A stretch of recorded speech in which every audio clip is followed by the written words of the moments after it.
Hello. Very good afternoon to one and all. Sorry, here there is a technical glitch had happened. Uh, we have rectified it. Hello, Hima ma'am. Can you hear me, ma'am? Yeah. Yeah, thank you. Very good afternoon, all the participants. I welcome you for the last session of this 5 days online Atal FTP program on artificial intelligence and the machine learning. So now the last session is addressed by Ms. Hima Patel, a research manager from IBM. So on the topic data assessment and readiness for AI. So I hand over the session to Dr. Ramya for introducing the speaker. So, the session to you, ma'am. Ramya, ma'am. Good afternoon, Ananda. Let me introduce our guest of the session now. Mrs. Hima Patel is an experienced data scientist and researcher with over 13 years of experience in leading organizations like GE, Shell, and now IBM.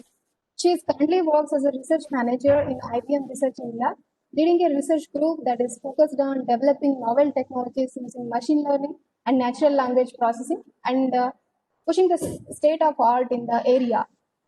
She is passionate about developing technologies that solve real problems and impact businesses. Mrs. Hima is a postgraduate in Information and Communication Technology with a bachelor's in Computer Engineering. Hima is also a diversity advocate with IBM Research and Outside. She has been part of the Grace Hopper India Conference Organization Committee for the last 4 years and has been leading the AI and Tech Expo tracks for the conference. She is charting a new program, Tech Pathways, that will help in reskilling or upskilling for women who are looking for change in careers and are returning to work from a break. She is also the vice chair of IEEE Computer Society, Bangalore chapter, and has been actively involved in organizing technical programs. So this chapter won the Global 2019 Outstanding Chapter Award from IEEE Computer Society. So it's really a pride and privilege to have you, ma'am. We a warm welcome to you to the session. We welcome you, ma'am. Thank you, Dr. Ram, for all the organizers for inviting. My talk today will be focused on some of the recent research work that I and my group have been doing for the last 1 or 2 years, right? And I hope all of you would find it interesting. And I'd like to keep it interactive, right? So I do have a stop at 3, so I'll plan to cover content till about 2:45, and then we would keep the remaining 15 minutes for question, answers, and dialogues. So please feel free to write them, put your questions in the chat, and I would read out from there. And also, right, I think 45 minutes or right, I think is not enough to do justice to a big topic. So feel free to reach out to me, right, if this topic is of interest and is something that you think that should be part of the curriculum or something that we should bring in front of the students. Okay. So with that, let's share my screen and get started, right?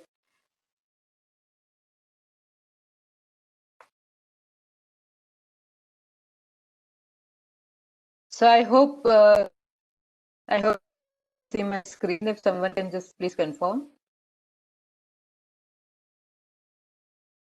Yes, ma'am, we can able to see. Okay, thank you so much. Okay. What I'm going to talk about is, like I said, right, I think it's a brief, right? I took a course on this topic at IIIT Delhi in the last semester, right? So, and we covered this topic for about like a whole semester. So, this time is not enough to do justice to a big topic like this, but I will, try to give an overview and try to motivate, towards why we should be thinking about data assessment and readiness, and talk about the brief details. And my email ID is right here, right? So if you're interested to hear more or understand more about this topic, please feel free to reach out, right? I do actively like to work with academic circles and talk about the recent research work that we are doing. Okay. So the topic of today's talk is like you can see, right? Assessment of x in y is equal to fx, right? So, you know, so what do we mean by these, these variables x and y and f and right? Why so many variables in my title, right? So I'll talk about all of this, right? And I'll also talk about, why do we care about, doing assessment, right? So let me start with the story, right? So let's say we have a data scientist, right? Let's say, data scientist. Let's say her name is Preeti, okay? And Preeti walks into the office one morning and finds an email that the company she's working, right, a new project request has come to her and her team, where their goal is that, right, they are supposed to build a machine learning model a certain business problem. And I think this comes with, like, it's a very high visibility project. If they actually solve this project, it saves the company, a lot of revenue and so on, right? So there's all reasons of why this project should be executed. And Preeti is a data scientist, so Preeti is very excited, super happy that, hey, this is a great project, right? And she's looking forward to start working. She cannot wait to start working on the project, right? So at this stage, right, she replies to the email and says that, hey, this is a great project, can you please share the data? How can I get started? And so on, right? And at this point of time, right, she gets the data, right? She starts juggling with the data. And she finds that there are issues in the data, and the hours of issues, the hours spent behind debugging the issues in the data become weeks, the weeks become months, and so on, right? And at about after, like, many weeks, Priti is in the stage where she's like, oh my god, this data is just so bad. It's how do I, I have spent weeks and weeks and weeks of analysis of data, and I don't have any results to shoot forward for, right? And at this point of time, right, I think the question that is going in Preeti's mind is, what?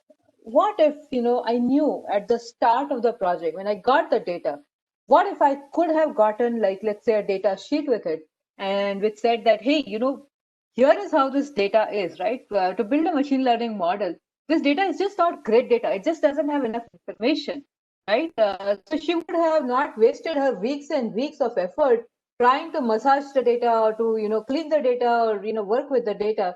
And maybe she could have been more upfront, and she would know that this project is going to take much longer. She could have been able to tell her stakeholders that, hey, this is a relatively hard project, because even though it looks like bytes of data, this data really doesn't have the information that we care about, building the model, right? So essentially, right, I think, and this is, while I made the story up, right, this is a genuine industry problem, where data scientists spend about 60 to 80% of their time of a data science project trying to just prepare the data, just clean the data, just get the data ready. And really, I think the time spent in building the models is much lesser, right? And that's precisely the question that I wanted to ask when I started this research thread, to say that, hey, what can we do to make this whole data science preparation a much easier process, a much simpler process, a much faster process, right? And it's also, I think, something that we've been observing as trends, right? That when I look at the machine learning research, right, a lot of research is focused on building smarter models and better models and greater models and models that work more faster, and on, like, different architectures and so on, right? And yes, all of that is important, right? So we do need better models and smarter models, right? But relatively, even in the research world, right, not so much focus has been paid to the area of saying that, how do I estimate the, how good is this data to build a machine learning model, right? And that's precisely the area that I wanted to focus on. I'm going to talk about some of the work we've done in that space today, right?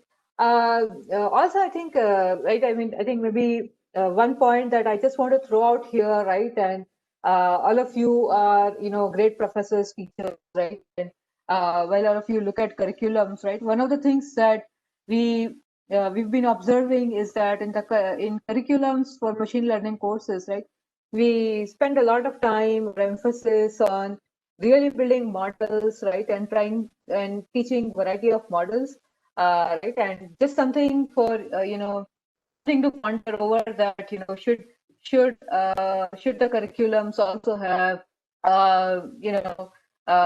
components on how to assess the, how to prepare the data, right, because that's really where the majority or chunk of the time of a data scientist.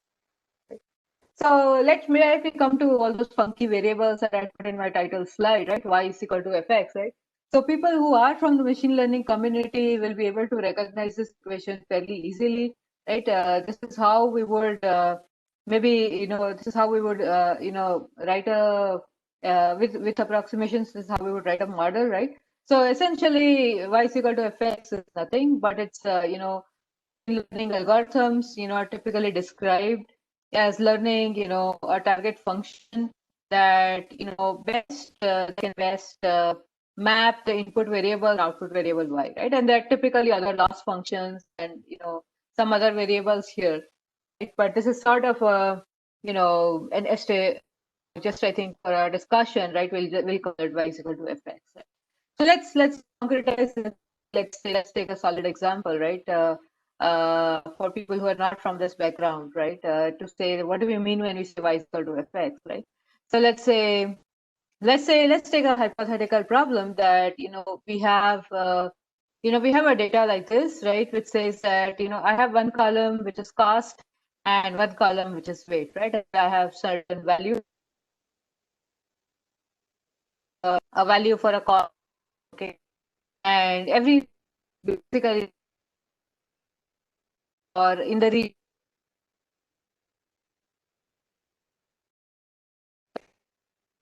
In this case, let's say we are looking at a case of, let's say, classifying.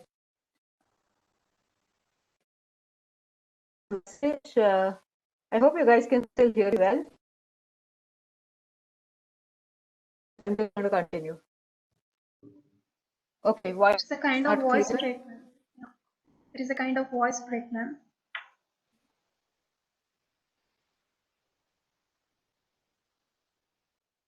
I hope it's better now. Can you hear me down?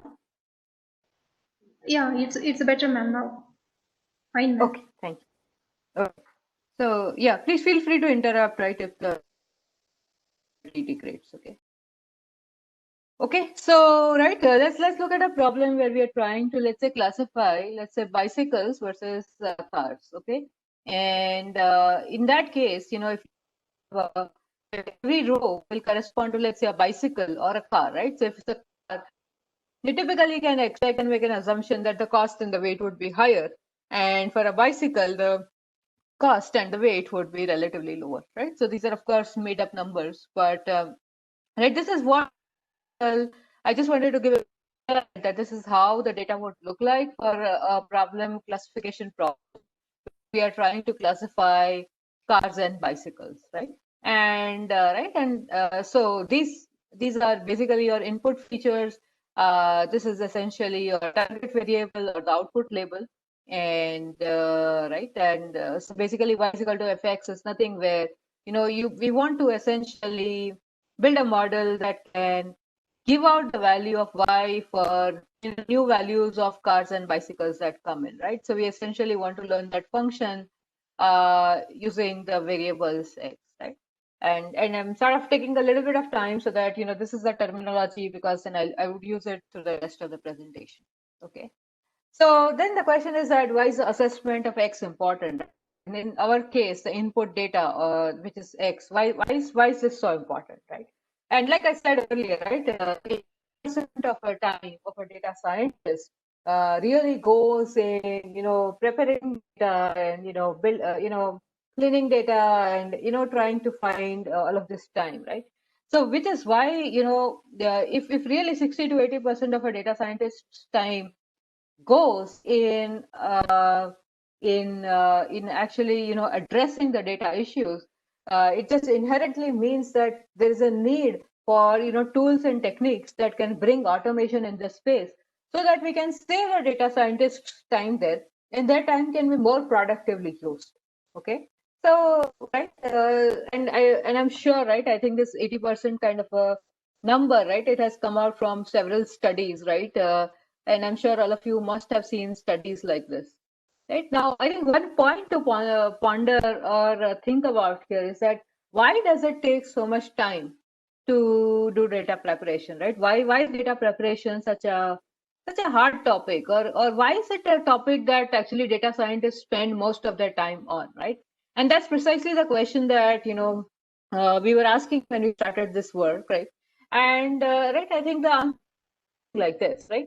So what you see on the left is a typical AI life cycle, right, or a machine learning life cycle, where you say, as a data scientist, I would get some data, explore the data, gather data, do analysis, exploratory data analysis, understand the statistics, right? Based on that, do some cleaning, do some transformations, build features, build a model, right? Communicate my results to the user, etc. Right. However, right, I think the picture on the left is, while the picture on the left is correct, right, it's a very theoretical picture, right? In real data science projects, this picture basically transforms very closely to a picture on the right, where we are saying that, hey, given a data set, I want to take that data set, right, and do exploration, right? I would do exploration, gathering analysis, do some cleaning, do some transformations, build a feature, build a model, realize my model doesn't work so well, right? So in that case, go back and understand why the model doesn't work well, right? And realize that my data actually has more issues than I had actually cleaned for, right? And so this is sort of an, clean up those issues, do the whole cycle again and so on.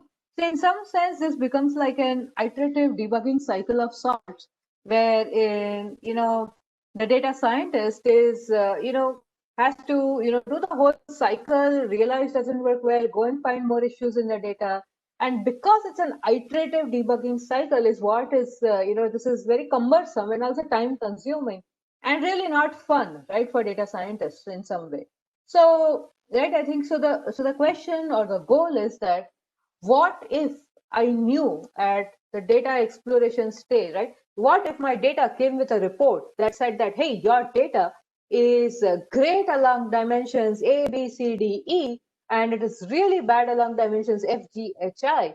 Then a data scientist would know that, okay, my data has problems with dimensions F, G, H, I.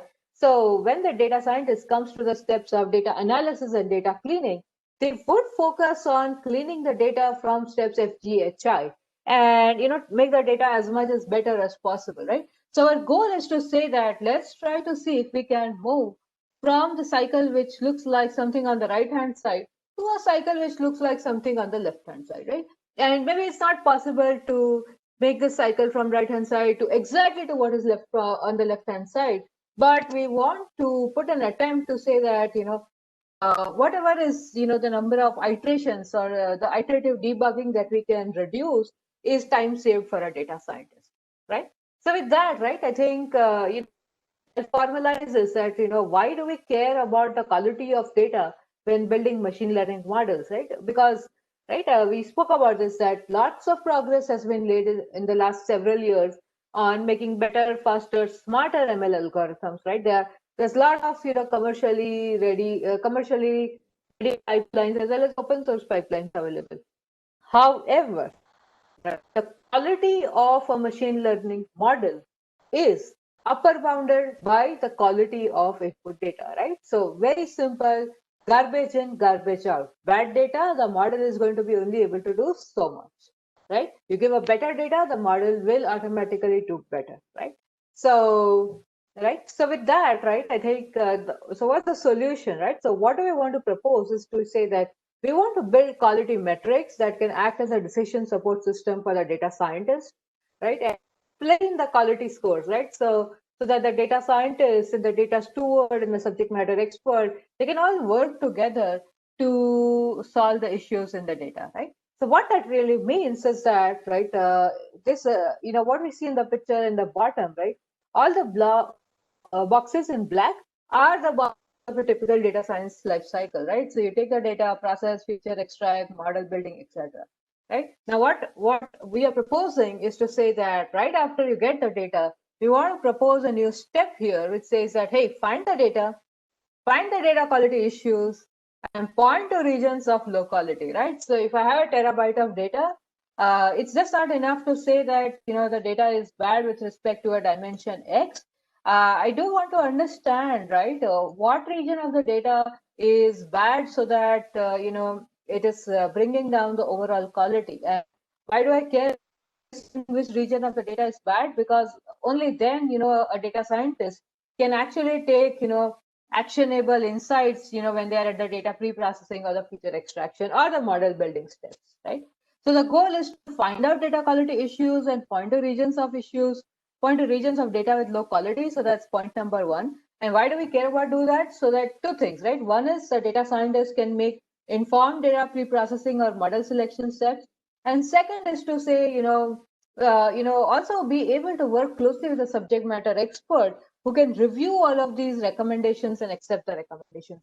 And I'll talk about this point of why a subject matter expert comes in the picture, and within an enterprise data science life cycle, how does all of this actually work and come together? Okay, so we'll talk a little bit about when we talk about personas in a typical data science life cycle. So further, right? I think I wanted to spend like a minute to talk about how is this different from traditional data quality, right? So data quality is not a new subject, right? Data quality for databases has been studied for several years, right? And it is now a mature topic, so much that there are several products that exist in the market. Automatically find the quality of data.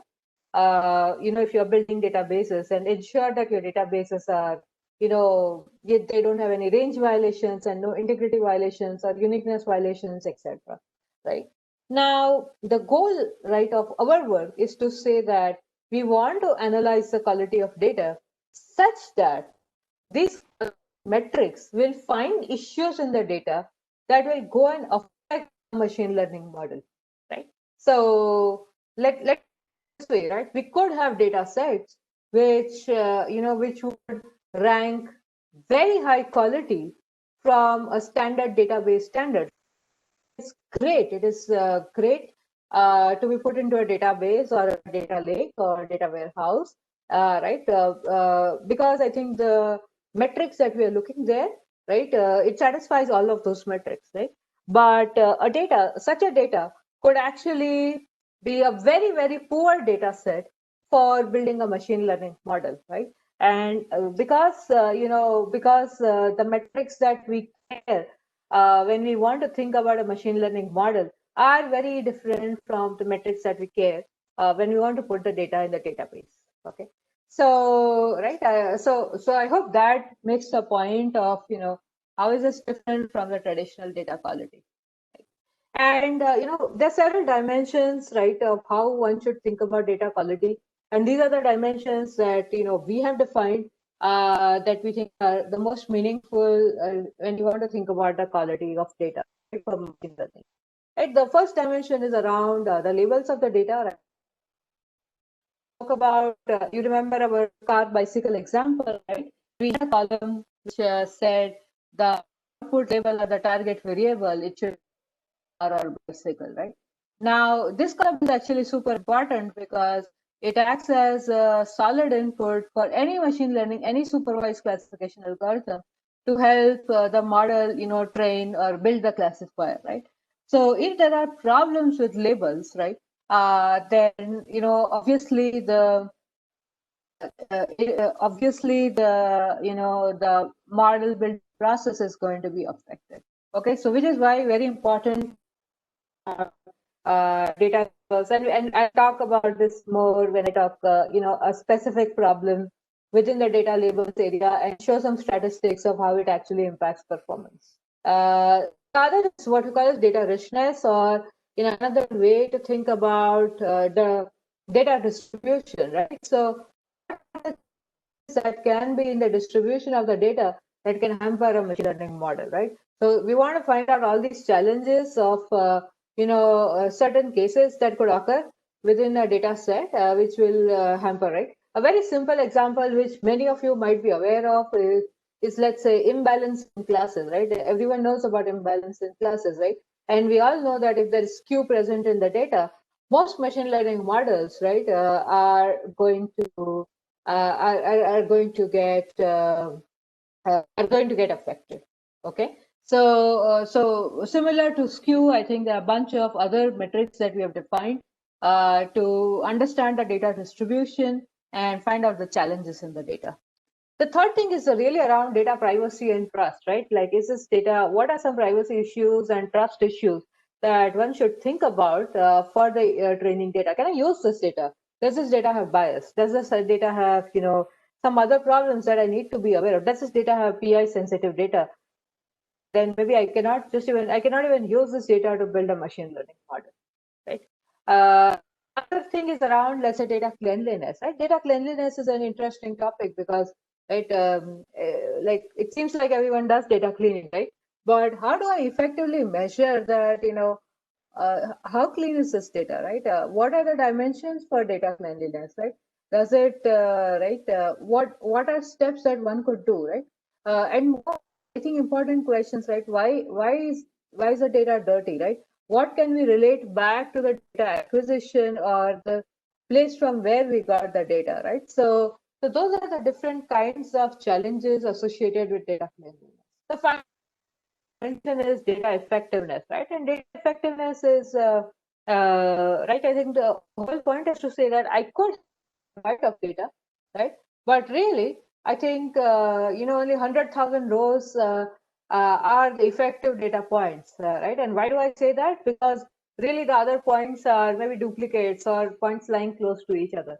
So so I think the statement to make here, or the point to, or the question to ask is that if you have 1 terabyte of data, right, looking at the size of data, or looking at the number of rows in the data, right, does that really mean that you have a lot of data? Perhaps no. It doesn't mean that you because the effective data that you may have to build a model which may actually contain the information might really just be 1%, right? So we want to find out how effective is data, or data is really effective in trying to build a machine learning model.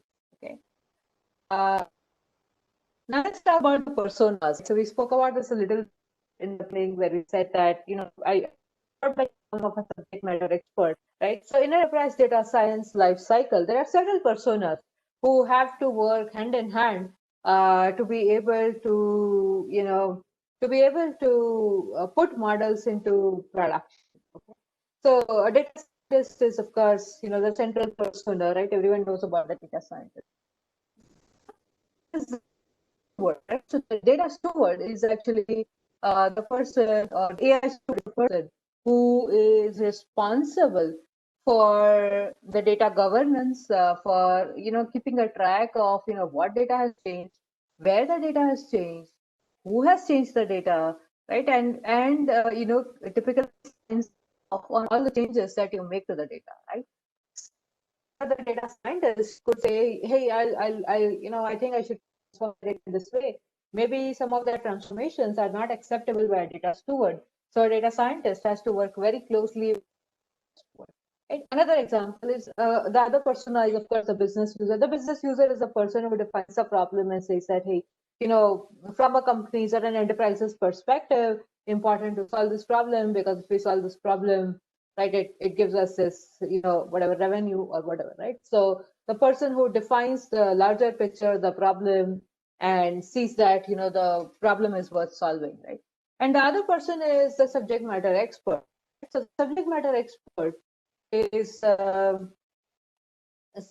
someone who understands the business, who understands the domain, who understands the data, right? And very important for a data scientist to work with a subject matter expert, right? Because sometimes a lot of changes, right? So let's let's take a concrete example that let's say we are a bank, right? And we have financial transactions of people who were given loans and who were not given loans, right? And it seems like that in the data that we have, one of the label is noisy. For example, it says that here's a given transaction, right? And this person was not given a loan, right? And if you look at the details of the transaction, right, it would show that the person has a lot of past credit problems and does not have a solid job, already has an existing loan. So maybe looking at it, right, maybe this person is really, maybe there was really a problem in which by which how this label was obtained, and this particular row or transaction should have a label which says do not give loan, right? But a data scientist, right, cannot take this call by themselves to say, hey, this is a noisy row, and I'm just going to change it, right? Because financial data is very sensitive, right? And let's say if some of these changes made, right, it can just go wrong in saying, right, who to give loan to and who not to give loan to. So in an enterprise, the data scientist basically needs approvals or needs to work with a subject matter expert who approves and agrees and says that, okay, who understands the bank, who understands the domain, who understands the customer, would look at the data and say, yes, I agree, this is a problem, let's change it, right? So in that sense, the data scientist really has to work with like a lot of personas in an enterprise data science setting. And all of that is, right, I think all of these people need to work with each other, right? So we also need to think about, right, what does it mean for us as technologists? So what does it mean for us, right, as researchers to, think about, right? It means that we need to think about building tools and techniques that not only make the job of the data scientist easier, because that's what we've been talking about all this while, where we said that we want to build tools that can assess the quality of data for machine learning so that the job of a data scientist will become easier. But the point I'm making now is that we need to build tools and techniques that will make the job of a data steward and the subject matter expert and the business user, all the lives of all of these people easier, right? And also the collaboration between all of these people, right, at this current point of time demands that there is some effective tooling in place, right? So, right, I think I'm just throwing out the certain research problems or certain areas that that one can focus on if you are interested towards space, right? And okay, so I'll quickly talk about a very specific problem of label noise, and I picked this up because this problem has been around, but it's still a solved problem, right? So what does a label noise problem mean, right? So the label noise essentially means that we have lots of large data sets that are annotated, and they may have some noisy labels, right? And the noisy labels could come in because of variety of reasons. But let's first try to understand what are noisy labels, right? So let's take the example of the MNIST data set, right? So this is an image, right? And which clearly is a number 3, but we can see that the label given to this image is that of 5, right? Clearly is a mistake, right? And this mistake could happen because of several reasons. Let's take another example where we see that this is from the data set Amazon reviews, where we've seen that, I have had this for over a year and it works very well. I'm very happy with the purchase. So clearly the customer has a positive intent, is very happy with the purchase, but we can see that the given label is only 1 star. Right? Similarly, there's a Google Quick Draw data set wherein, clearly this is an image of an elephant, but the given label is that of a mosquito, right? And these kind of problems are actually fairly common, right? And more common than we would like, right? So for instance, there was a study which showed that the very popular ImageNet data set has data points which have label issue, right? Which is a lot, right? And why do we care about this, right? So what, right? So what that something that was supposed to be a car is pointed as a bicycle, or something that is a number 3 is pointed as number 5, or something where the loan should not have been given is marked as loan to be given, right? Why are all these problems important, right? Why would one care about that all, right? And the answer is very simple, right? So label noise can decrease, lead to a decrease in classification performance, right? And why would that be so? Because really, remember our y is equal to fx, right? So to learn the function f, the model solely, really in the training data really relies on the labels, because that's really the supervision or the teaching that we are doing to the model.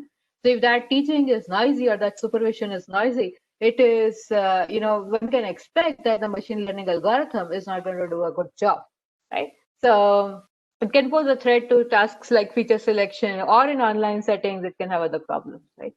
And why, why is label an important issue, right?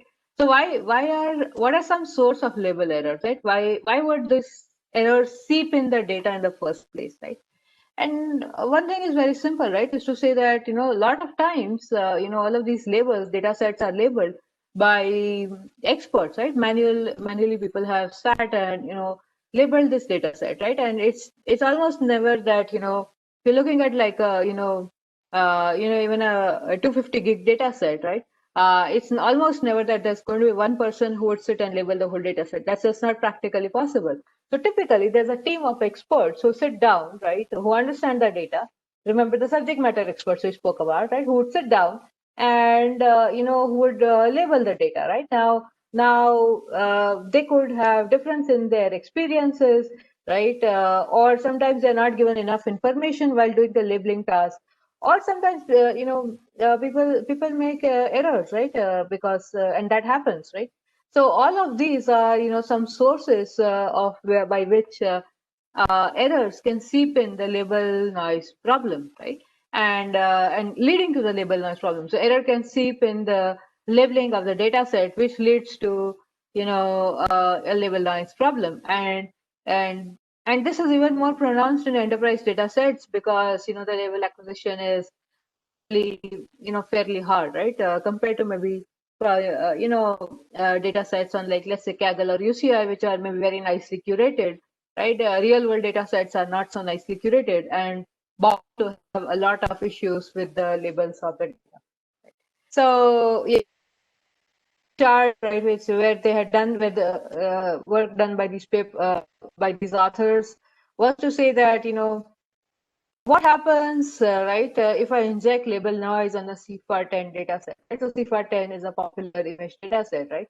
And what they found was two things, right? They showed that the training time increased substantially, and, the network eventually overfits to the data as you increase the label corruption, okay?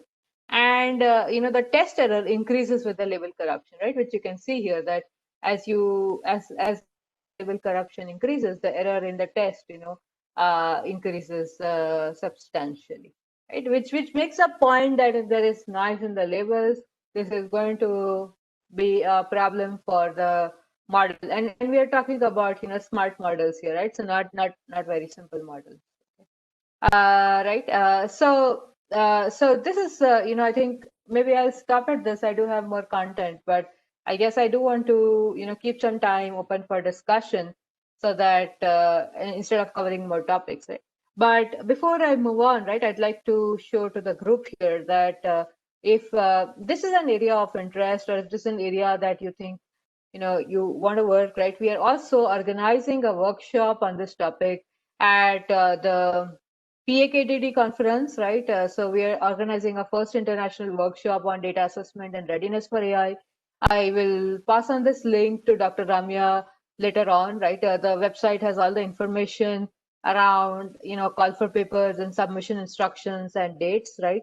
And if this is an area that of interest to you, if this is an area that you have been, invite you to submit your papers here, and this will be a very good opportunity to talk to experts in this area and, talk about your work. Okay. So with that, I'm going to stop sharing my screen so that we have last few minutes to talk about any questions or any, any suggestions, any thoughts, etc.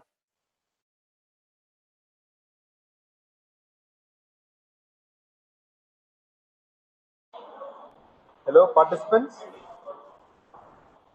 If you have any questions, like you can post it here in the chat so that the speaker can address the questions.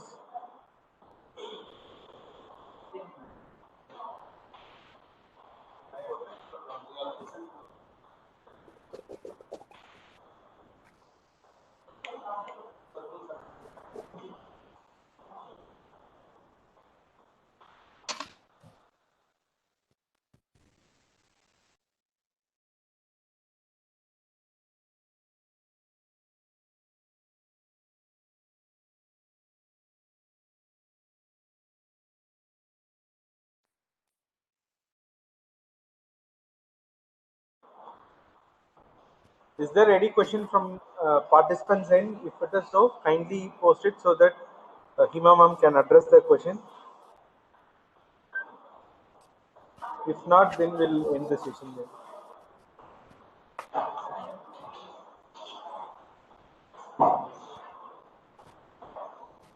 Okay, fine. I thank Ms. Hima Patel, Research Manager, IBM, for giving the valuable session on the data assessment and readiness for the artificial intelligence. On behalf of MBJ management and then the team, we like to thank. And there is a question from the two speakers, ma'am. One is that how we can use the data science and data mining. Okay. Let me just read the question.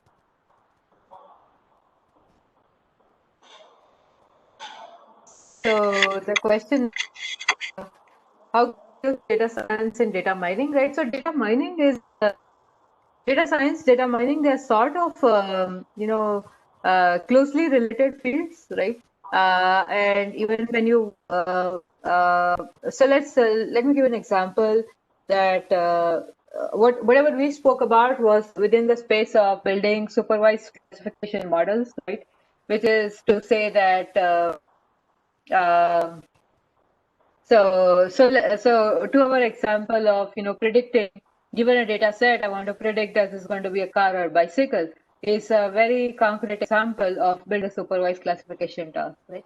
Whereas data mining could mean, let's say, things like recommendation systems could fall within the purview of data mining, or finding out associations in the data, right?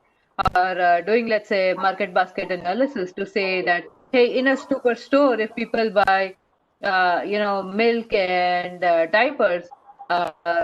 Study that that's a very famous example, which says that if people bought milk and diapers, they're also bound to buy beer, right? And then so the superstore could actually use this information in a way to say that when they stack up their stores, they could put some of these items that people usually buy together. They can place all these items close to each other, right? So data science, data mining in that sense, slightly different with slightly different goals, but fairly correlated fields.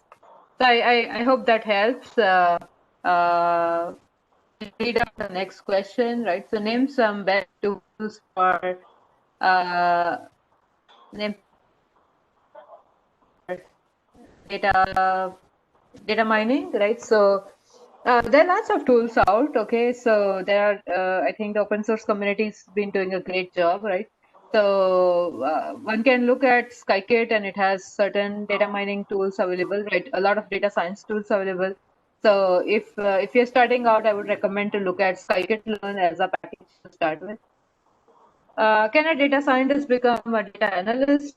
So, okay, so this is an interesting question because data science, data scientist, data analyst, right? These are all fairly new roles which have been defined in, let's say, the last 5 years. These roles are also evolving. That meaning is evolving, right? A data analyst, right? Typically, there's a little bit of difference between data science and scientist and analyst, but a lot of times their job roles can actually overlap with each other, right? But traditionally, I think a data analyst is a person who may not build machine learning models, but may analyze the data in different ways to give some insights about the data, right? To even bring out and say that the revenue increased because these were the geographies in which sales was more for this particular year. and that's when so all of that are analysis tasks within a data science or within a data set, right? And data scientist typically is also someone who who builds all these learning and deep learning models and all of that, right? But like I said, I think this distinction is very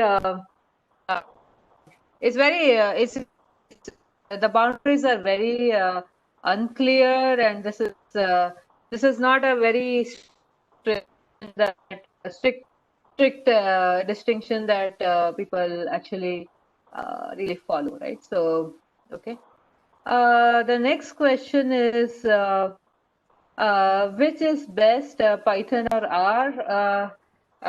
For I'm assuming the question is to for building data science tools, right?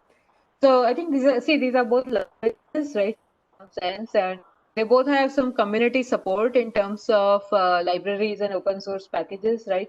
A lot of my experience has really been with Python and not so much with R. So my answer is a bit biased when I say that I think Python has more support.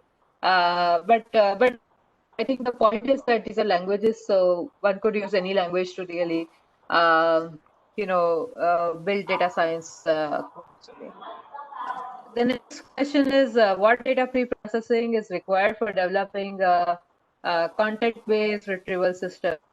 Okay, very interesting question. Again, now content-based retrieval systems, right? They could be for images, they could be for text, they could be for audio data, etc. So this is in that sense a fairly broad question. I will try to maybe just let's take some examples broadly and try to give some ideas as to how one would think about it, right? So think about it that you want to build a content-based, let's say, image retrieval system, right? So how does a very simple content-based image retrieval system would basically take in images and try to, extract certain neat things out of the image, build features, right? And I'm talking of the most basic techniques, right? There are also all these very sophisticated deep learning techniques, right? But I'm sort of taking a base example so that we can throw some light, on what kind of data pre-processing is required. Now think about cases, right? So let's say the images have a lot of images, right?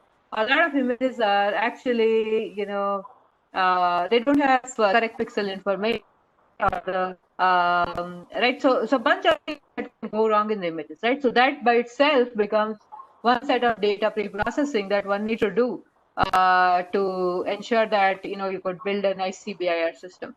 Another set of the kind of data challenges that could come is assume that you have images, like some of them are they have different resolutions, right?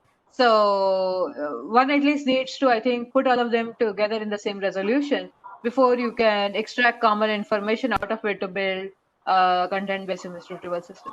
So again, I think content-based image retrieval systems, fairly big topic, lots of areas in which I think, data get bad or get corrupted, right? And which needs to be fixed before, before even actually, um before I think, one can start building, smart features and the model for retrieval of images.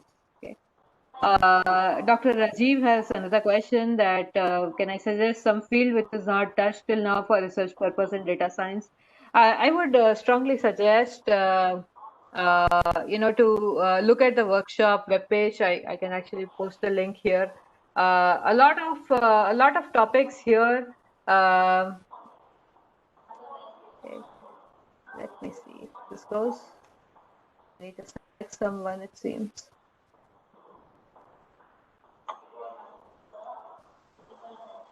Yeah. So a lot of this are, I think, very good and upcoming research topics. So I would, so this might be a good source or a good starting point if you want to look at some topics for research purposes. Okay, so with that, back the hosts and Thank you once again for inviting me here and taking out the time to hear my talk. Ramya ma'am.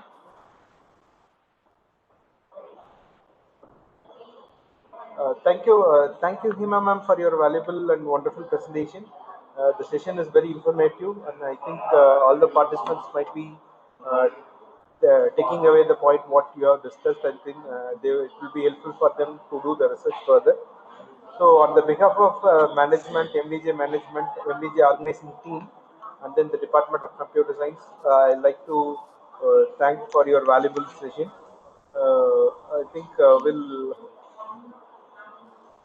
with this, we'll end the technical sessions by this, and then we'll be having the valedictory 3:30, right? Okay. Okay. Now Thank I'll hand. you very much. Thank you very much, and thank you once again for listening to me. I will drop off now. Thank you, ma'am. I'll hand over the session to Dr. Vinod, the event coordinator, to have the session further. Okay, thank you, Arvind. Our next session is a validated session. Thank you for your patience and participating in this 5 days program. Our next session is validated session. It will start by 3:30. It will take 15 minutes only. After that, 3:45, we will post the quiz questions. So the respective marks, it is given in that link only. The participants can use the link and submit your answers for further process. Thank you very much. The next session will start by 3:30.